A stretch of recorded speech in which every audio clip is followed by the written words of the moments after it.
Ilang bahay naman ang nakikitang direktang dinaraanan ng West Valley Fault. Pero sa kanilang mapinsala ang mga ito ng lindol, maaari bang habulin o sakaling mapinsala nito ang mga lindol ng lindol, maaari kayang habulin ang insurance nito?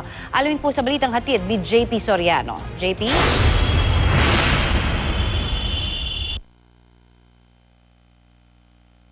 Sa inilabas na mapa ng PHIVOLCS, makikitang isa sa direktang dadaanan ng West Valley Fault ang Barangay Ugong sa Pasig, kung saan makikita rin ang ilang malalaking bahay.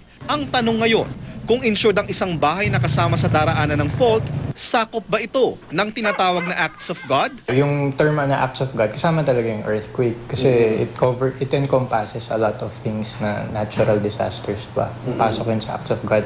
Pero yung sinasabi sa insurance code, nako-consider niya or na-anticipate niya yung earthquake as an event which you can insure against.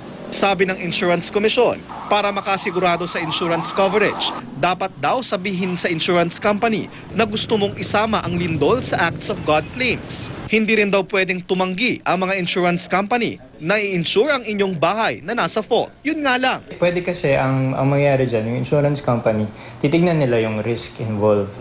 So kung mataas yung risk, magtataas sila ng premium or yung babayaran mo for the insurance. Sakali namang masira ng lindol ang inyong bahay at insured ito sa ilalim ng batas, sa loob ng 6 na buwan, dapat makapagbigay ng notice ang may-ari ng bahay at dapat maibigay ang claim sa loob ng 1 taon. Ang insured ay makaka-recover lang ng yung value ng property.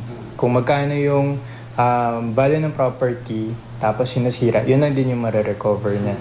JP Soriano, GMA News.